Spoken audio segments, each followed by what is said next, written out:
everyone. Welcome to Coffee Time from Masterminds. We are so happy you are here. We have an amazing guest talking about an amazing topic. Did you find yourself throwing your strategic plan out the window when the pandemic hit, wondering, well, we don't need that anymore? I'll tell you a secret. We understand. However, we are almost 3 years into our new normal. And the fact is, having a strategic plan is a really powerful tool. And our guest, Yurasek, is here to tell us why. Join us. Hello, everybody, and welcome back to Coffee Time with Masterminds. My name is Peta Blakely, and I'm the founder and principal of Blakely Consulting. Welcome to Coffee Time with Masterminds. I am Cynthia Rojas, founder and principal of To Your Growth. Welcome to Coffee Time with Masterminds. I'm Rebecca Tuttle, founder and principal of Grant Right Now and Grant Writing for Good. Hi again. Welcome to Coffee Time with Masterminds, a 30-minute conversation for and with leaders of mission-based organizations. First, we want to say hi to our viewers from all over the world and our listeners in Australia. And if you are joining us this morning, please put your name and where you're from in the comments. We always love to know where our listeners are coming from. And I am excited to introduce our co-host, Peta Blakely. Peta. Good morning. How are you? Hey, how are you? I'm good. I'm excited about today. We're talking about strategic planning. Yay. I'm excited too. And we have a great guest. And Yurasek from Fio Partners has been working with organizations for many, many years. We'll ask her how many years, but it's been a long time. And she helps organizations plan and strategize for their future. Let's bring Anne on. Oh, hi, Anne. How are you? Good morning. Thank you so much for having me. I am so excited to be here today. Good to see you. Yeah, well, we're excited to hear about the magic of strategic planning because we understand that it is important and it puts organizations in a position for them to move forward in their work in a way that becomes magical. So the big question, though, we should begin is, what is a strategic plan and why is it important? So first, thanks for having me. I think, I thought a little bit about this morning. 30 minutes is just not enough time to talk about something that I deeply care about and I truly think is a transformational tool for organizations. So what is a strategic plan and why would anyone consider doing it? A strategic plan is actually this document at the end of a process that really needs to be a roadmap for leaders and staff to move an organization forward. But I think it gets a little bit of a bad rap. Like, as you said, Cynthia, like people took these pieces of paper and sort of tossed them to the side at the beginning of the pandemic. And it's more important than ever now, as we sort of come into the after times, the new normal, for really staff, leadership, and particularly board members to really be on the same page about what is the future of the organization, what's the future of the work. And so, I'm a big believer in strategic planning as a way to really align leadership. It is a thing that you get at the end, but that process of getting there is even more important. Yeah. I mean, I have to admit that when you say strategic plan, I think of like a series of binders. Yes.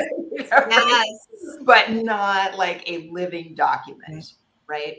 I mean, how do you develop a plan, or is that in the implementation? How do you make a plan that's a living document that's useful, that people are aware of and going back to? Yeah. So one of the things I was thinking about in this conversation was really how is planning shifting or changing kind of in this time? And I think one of the things that the pandemic has taught us is that organizations, in order to be resilient, need to be nimble, right? So we need to have a North Star about our vision and our work. But more importantly, we need to have a roadmap that can flex, that can recognize that there may be changes in the environment and ideas that we had 18 months ago when we wrote the plan those might not work now, but we really need to have this agreed upon framework. And so I think in a lot of ways, Peter, like how is strategic planning changing right now? People are moving from what may have been really detailed operational plans, like we will do this, this, this, to more what I call kind of like a guiding strategic framework, which is let's double down and really be clear about our mission, our vision, our values. Let's get really crisp about what's the work that we do and our aspirations for that work and how our organization needs to evolve. But in some cases, what we're really seeing is that, again, because of the flexes in the environment, like it really needs to be those goals and strategies that are written in such a way that we can kind of flex how we live them on a day-to-day basis. But I think in so many ways, it's getting to that roadmap. That's really the journey. I love that. This idea of strategic plan should be able to flex with the times. I'm going to put that into the comments. And so back in the day, Peter, you're right. We used to get plans and they actually felt like some outside person developed them. And then we will all have this great retreat in this fancy place and eat great food and then put it on the shelf. Yes. And the strategic planning, to me, the strategic planning was the retreat. Yep. Well, and I think, you know, part of traditional planning, so if we go back 5, 6 pre-COVID times, you know, part of what we have to think about is who leads the planning process, right? So historically, we might have said that strategic planning is a board responsibility, and that in the nonprofit social sector, boards are responsible for planning. You know, if it was a larger entity, you may have had a situation where the staff was like, oh God, please don't invite our board to strategic planning. Like we're going to run it, right? So larger organizations, you saw kind of what I would say is kind of primarily staff-driven planning. I think what we're seeing in the market right now is a little bit of a mashup. So a lot more kind of combined staff and board teams are leading planning. And then I'm also encouraging and seeing in the market this idea of that planning should actually be also led by the people we serve. And so where can we actually create the leadership of planning processes that are actually inclusive of community leaders, inclusive of clients who receive services? Again, it's about proximity to decision making. And I think when we're thinking about planning, that leadership of the process is really important. And some organizations are like, well, we're not really ready to put our external partners on our planning committee, or we're not ready to put clients on our. And then so we talk a lot about, well, then how do we bring voice into the process? So that leadership intentionality on the process is a really important starting point. Yeah, I mean, I think about that a lot in terms of evaluation, which I guess is the right. I mean, evaluation and strategy are two sides of the same coin, right? What are we going to do? And then how are we going to know that it's working? And if it's not working, what are we going to do? Yeah. Or if it is working, how are we going to do more of it, or, you know, better of it, right? And I think about that a lot in evaluation. Like, how do we not just have our staff decide what it looks like when this is working, but who else? Whose voice is timely? Are your strategic partners going to have a voice? Are your consumers and organizational allies going to help us say what it looks like when it's working?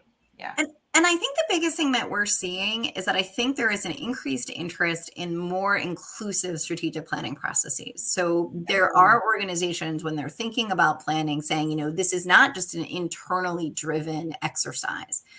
So we really support what I like to say are the curious social sector organizations that really are ready to engage like a really wide range of stakeholder voices. And so if I think about a recent project we did in Massachusetts with a housing organization, it was about bringing to bear the voice of landlords and clients and community leaders and stakeholders and staff and board.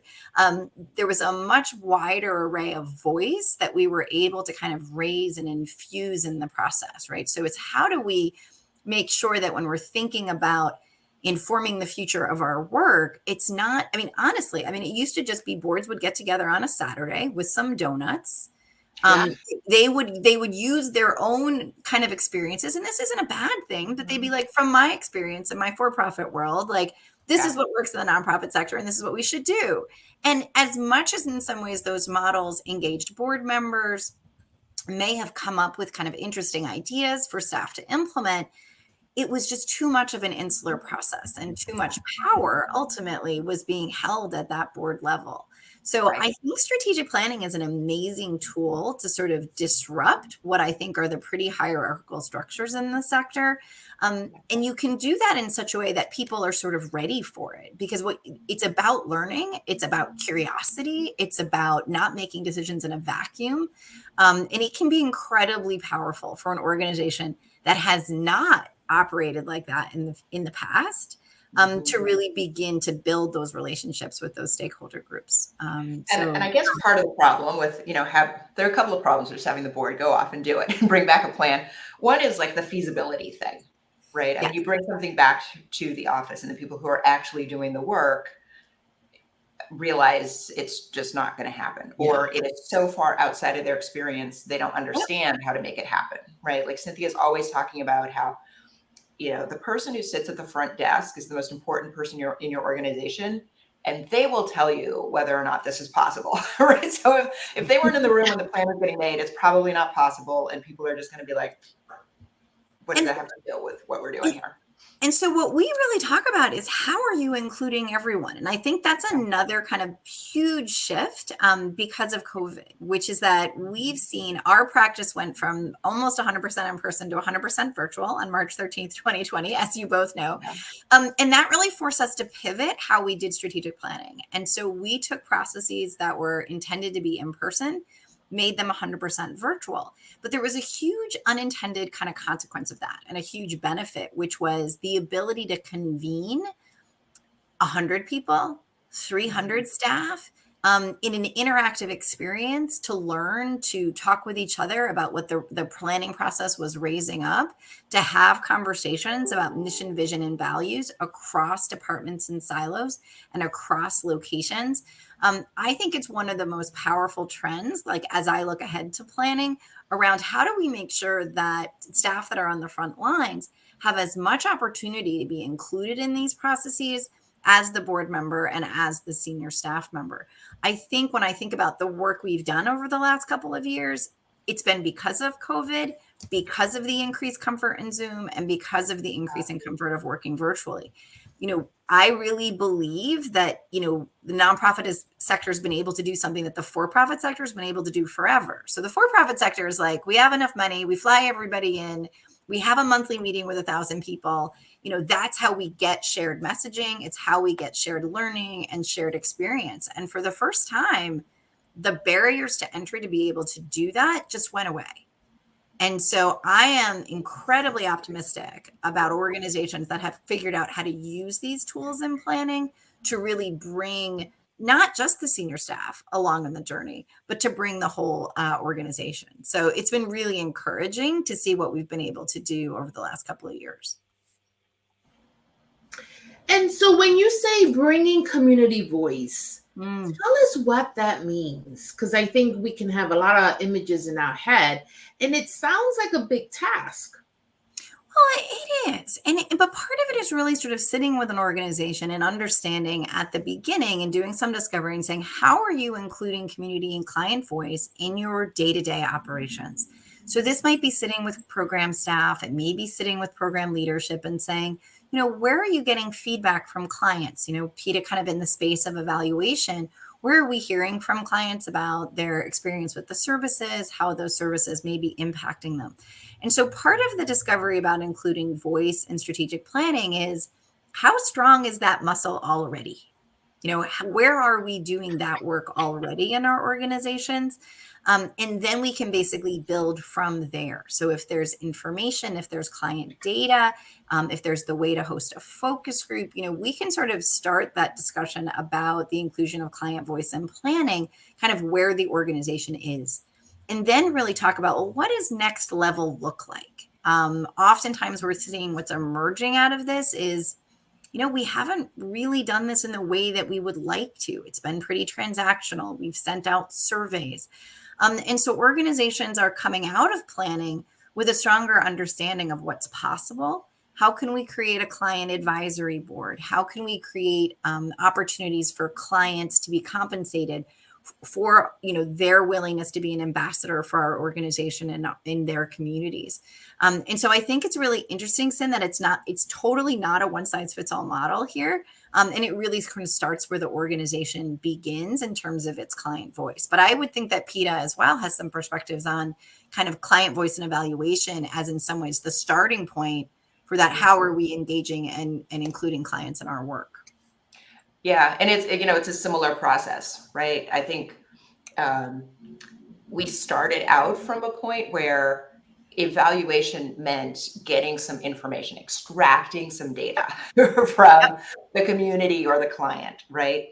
And then we got to more participatory models where it was like, maybe we should ask them what they want to tell us about. Right. And the vision really is eventually, they're going to tell us what is worth measuring and how. Right. Yeah. And I think one of the things we're excited about is we do have some clients that are really ready to consider what I'm calling co-creation. So oftentimes, not I'm calling, generally is called co-creation. I'm not claiming that I have created co-creation. Just to kind of back that up. But it's this idea that in some ways, as planners, like we will often come to the table and say, we think the natural way to do this is to do a survey. Yeah. We have some clients that are ready to say, I don't know if it's a survey. Is it a survey? Is it a focus group? Is it interviews? Perhaps we could actually include those residents, those clients in helping to define the entire information gathering process, right? And that's a readiness because not every organization is there yet. But I do think there are organizations that are like, well, the consultants might think at this. And even on our team, I'm like, guys, that might not work. That really might not be the right fit for that community. And so how do we actually help a client build some relationships in a community or in a geography or in a neighborhood and talk about what does it mean to be supportive of what this organization is trying to do? But that's hard. And I have to tell you, I think most organizations are transactional with their relationships with community. They are not interested in long-term relationships. They are not interested in deeply listening and centering voice. And so this is a stretch. This is a stretch for some of our clients. But I think it's a muscle that can be built and should be built. And so, and I think planning is an awesome excuse to sort of start the process of really saying, let's deeply think about like, what does our relationship with the community we serve look like today?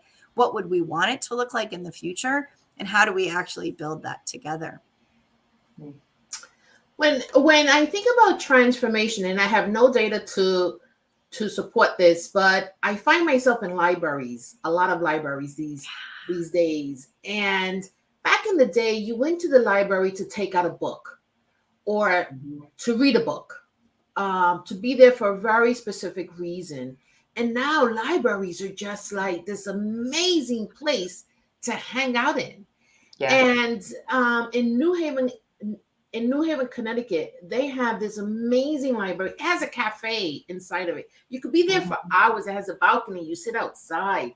And so that's one sector that probably listened to the people that it was serving to hear how they can best serve them. Because libraries, I think they were dying at one point or had the threat of dying, especially when now you could get a book online so fast you don't have to leave your house. Absolutely. I had the pleasure of doing a substantive amount of library planning kind of in the 2008 to 2014 stretch. And then more recently, we did the strategic planning for the Providence Public Library.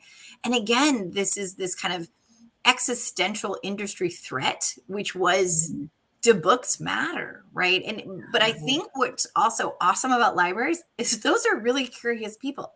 People who work in libraries and support libraries are really curious. So to your point, like talk about an industry that's open to information, that's really interested in hearing what patrons and community members think. And so all of the library planning work that we've done has deeply amplified the voice of community members. And I'm going to say one of the very first what I call kind of like external, internal planning committees was with a library a very long time ago, back into, I'm not going to name the date. I think it was like, and so people will often say to me, well, we can't put external people on our planning committee. I'm like, of course you can. Why not? Yeah. You can have board members, you can have staff members, you can have patrons. And they identified 3 community members that were not on the board to be on their planning committee. And so you have ways of taking these models and really saying, the way we used to do it doesn't serve us. How can we amplify community voice in this process? And I'm going to tell you, there's 1,000 different ways to do it, but you've got to actually have the intention to start with, right? And I think you're right in that libraries are naturally community oriented. If you've seen one library, you've seen one library. Like, the services in that library are responsive to the needs of the community. And so I think what's exciting is that I think libraries I'm going to agree with you, are a bit of a beacon for sort of a pre-COVID industry disruption, transformation of the business model. How did they pivot? We have also some awesome libraries in Connecticut, like New Haven, Hartford, Wallingford, all who did kind of amazing things. Like Wallingford has a giant like maker room in the middle of its library. There's like a 3D printer. Like they're very cool. Wow. Guilford, I go to the Guilford Library and they rent out games. Yeah, games, and it's like I don't remember instruments but I think what's amazing to me, and I'll come back to kind of the power of planning, is the willingness to learn.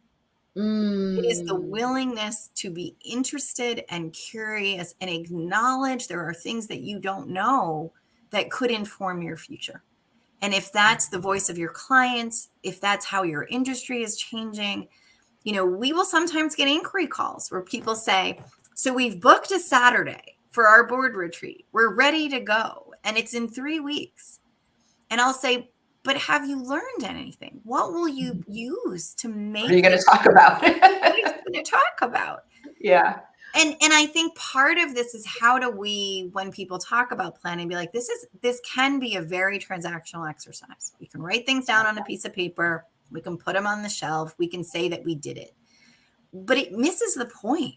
I mean, this is about learning and shared experience, and how can we be curious together about our future? And I think, Senna, when you asked me to kind of do this talk, I was like, okay, I could be here for hours because I love this, right? Like, strategic planning is this amazing thing, but it has so many other benefits. I mean, it's the learning, it's the alignment, it's getting your team on the same page. It's being able to look at it, Peta, coming back to your first question, and being like, are we making progress? What did we get done? But more so, what's changing? How are our results changing? How is our impact changing? What's different in terms of our relationships that we have in the community? There really isn't anything I love more than sort of seeing an organization work through some stuck points in a planning process. I mean, Cynthia and I will talk sometimes about a client that's stuck, but going through this process at a minimum moves people. It gets organizations unstuck. And some of us might go into a planning process with like, oh my gosh, this is totally the next thing they're going to do. But I will tell you, it is just as magical for us as consultants when you get to the end of the process and you realize that, no, that actually wasn't the decision that needed to be made. There were some other smaller decisions or incremental steps that are needed before that decision could be made. And that's still incredibly powerful, because the organization is clear about its next step. Maybe not the ultimate step, but what's the next step? And so I think I couldn't be more honored to do this work, because we know we're there at a stuck point sometimes. We know people get invested in this at a point that their organization might be really struggling. I get asked all the time, am I busy? And I say, oh my, we are very busy. Why do you think we're so busy? Why such a uptick in strategic planning now? Great question. I think people are ready. I think people feel as if the crisis of COVID is declining. The crisis is the existential crisis. If I go to a meeting, I may inadvertently kill someone, is declining, which means that we are ready to re-engage. Not everyone is ready to re-engage, and we have to acknowledge that. And that's why some of the virtual tools are great. But I think people are ready to take on what the future is in this new world, to learn from it, to sort of say, what did we start doing that we're not going to stop doing? How has our workforce changed in the last 3 years? And really begin to see kind of a future that people need to kind of go after. Sort of like hashtag go get it. Like now's the time. So I would say, I think it's a lot about finally a readiness to be like, okay, we got through the worst of the worst. We are now ready to kind of be able to kind of pause, reflect, and plan. And I do think that's one of the biggest drivers. And I think it was the worst of the worst internally, right? I mean, there was definitely a moment in 2020 when a lot of these organizations didn't know they were still going to exist now. Yeah. Externally, I think, like Anne said, we're in our new normal. Yep. And a lot of questions have been raised. And some of what we're talking about, including stakeholder voice and not just letting your board decide what you're going to do, also has to do with questions of power and white supremacy and how organizations behave in community. And so maybe some of the appetite to do a plan is to recognize like we're a different organization with different values now, and Absolutely. in a different world now with a different openness to new ideas. And the other thing we're seeing is that if people had a really big push around DEI internally, kind of in the 2020, 2021, I mean, we're hearing from organizations a little bit of a pullback. We took some steps, we did some training. It's important to us. We're not exactly sure what the next steps are and how we're going to live this and how we're going to embed it. And is it a bolt on or is it core to what we do? And so I was going to say another trend we're seeing is actually the integration of kind of equity assessments running either in parallel or next to strategic planning. So people are ready to kind of lean in as part of planning and reflect on what has worked in terms of our DEI, kind of building that capacity and muscle, and what are really our next steps kind of in that really makes sense. Yeah. I was talking to someone yesterday and I had to chuckle who said, I would love a plan that has 1, 5, and 10-year benchmarks. And I thought 10 years. Now there was a time where planning for 5 and 7 years was what we did. And the libraries did 10-year plans. So before 10 years ago, 15 years ago, libraries actually wrote 10-year plans. Look at that. And so what's the time frame now? Like what do you recommend? Three? Yeah. I think it's 3. I mean, I think vision, mission, and values have a longer time horizon. So I will actually encourage mission, vision, values to be in that 5 to 10 year time frame, especially some of the bigger vision aspiration statements. Yeah. But in terms of the goals and strategies, like I think you're looking at a 3-year cycle. It keeps people close enough to the work, keeps people clear about, we don't have to figure everything out, but we can sort of figure out what feels good for sort of like this stretch. I do think Fio has a tendency to write plans that are written for 3, and then people call us at 3 and say, we're not done yet and we need a little more time. And so they do 4 or 5. But I also think that's the power of the framework, right, Sin? So like what we often say is write this for 3 years. The goals and strategies sometimes are powerful enough that you can get a couple more years out of them because they're written at a high enough level. And then you're doing annual planning against the framework. So I think in some ways, again, Peta, come back to your first question, how do we make sure this isn't a binder? It's really embedding it in the management practices of the organization. But I think when if you write it for 3, but you write it in kind of a framework that can kind of maybe have an extended time frame, you can sometimes get to 5. But what I also say is that your information base by the time you're at 3 years is stale. Yeah. So what people thought 3 years ago about you is now no longer the case. And so if you're going to extend plans, like we're going to do an add-on for a year, I say just validate it. Like do a staff survey, do a board survey, do some listening externally just to make sure that it's still fresh and relevant. And that you're updating those strategies and tactics with some new information because it's just old. And so I definitely am seeing some people in COVID not be ready to kind of ask all the big questions again. And so sometimes that incremental information base can be helpful. Yeah. Or you develop a plan that evolves with the times, right? Yes. Because it would have been enough to just have a global pandemic, right? But we had the murder of George Floyd and what that did to our nation and internationally. And then we are now in the middle of the great resignation.